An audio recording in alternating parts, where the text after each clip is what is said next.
Yeah,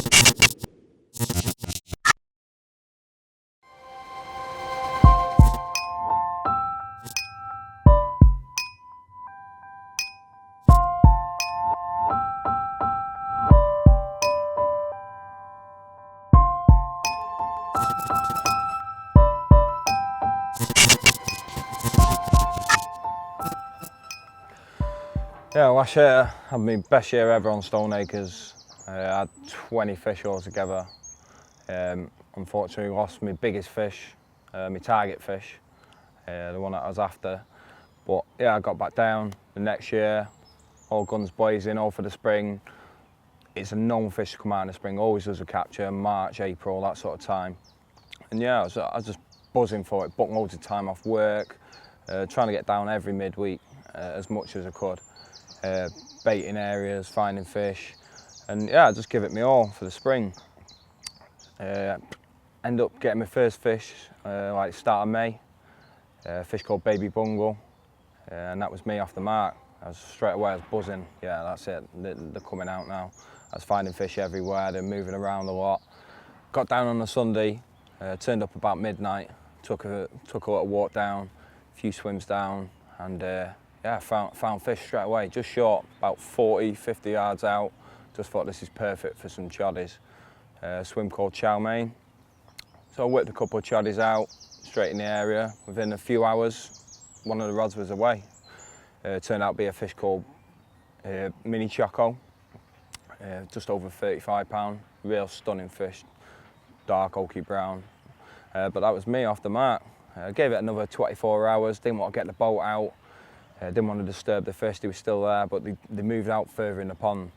So I knew it was time, I've got to get the boat out, I've got to see what they're up to. I'd seen fish all out in front of the swim, spread out, but there was sort of 10 shows consistently, just past the gill rakers on the same spot. I thought I knew they were up to something.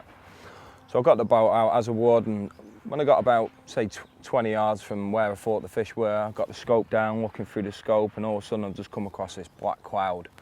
I thought, this is it. I kept going a little bit more, and I've just seen about probably 5, 6 fish just scarper off the spot. Straight away I've chucked the block out into the mist, went off, found another little spot, came back and the mist had cleared, and you could see where they'd been working, and it's like low-lying onion weed, about 3-4 inches. It's a real nice area, and they'd just trashed it down to the gravel and down to the silting areas. And there was even one fish still sort of about 6 foot away from my H-bar. I thought they're really having it, they're up to something here. I've got like a little rake on the bottom of one of my mini markers, so I dragged that, pulled the onion weed up, and that it turned out they were eating snail eggs. Real good in the spring, they go hunting for the stuff, just clear snail eggs. So yeah, I blocked a couple of spots up there, got 2 rods rocking right in the area, and then one off to the side. And that was all done within like an hour, and like, it was due to be bite time sort of later on that evening. So I sat there, I was buzzing for it. I'd seen fish even after I got the rods out, a real good one as well on like the right hand rod. And yeah, they were just out there, it was happening, I could feel it. It was like, it just felt like it was my time, you know. I just thought, this is it, this is it. I was doing a few little like dances and that, I was pumped up in the swim. I just knew something was gonna happen.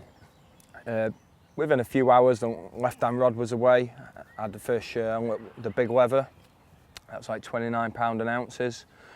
One that I hadn't had before as well, so I was buzzing with that. And I just left with this right-hand rod, like on the money. I just thought, I can't go out there in the boat and get it done. I've just got to leave that one rod and just hope and pray that it's not been like took out or anything. But yeah, it was fine. And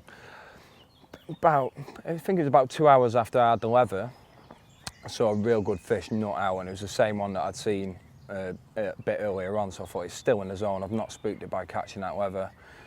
Yeah, and all of a sudden I just had this little twitchy take. I just thought, oh, tench. But no, and then it just went into meltdown. It's just picked into the rod, stripping line. I just thought this could well easily be it. Adam's come down from the next swim. I've got Nick in the swim, the bailiff, he's doing like filming me landing it.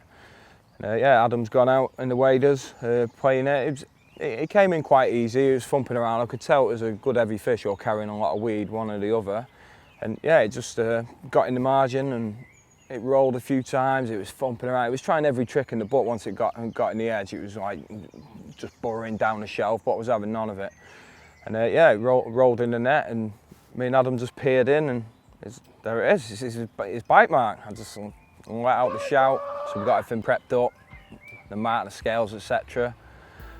Yeah, pulled her out, and there she was, Bitemark, looking absolutely stunning, deep purple right down its jawline. I was just blown away by the fish itself. It is amazing. And yeah, pulled back the folds of the net, and yeah, it was nailed, little 12mm Manila balance, just hanging straight in the centre of the bottom whip. It wasn't going anywhere. We got her on the scales. She weighed 45 pounds, 12 ounce, which is a new PB for me. I was buzzing with that. Yeah, we got some mint picks on the bank, then got her in the water, got traditional soaking from the lads, and let her go, fight another day. And that was me done on Stoneacres.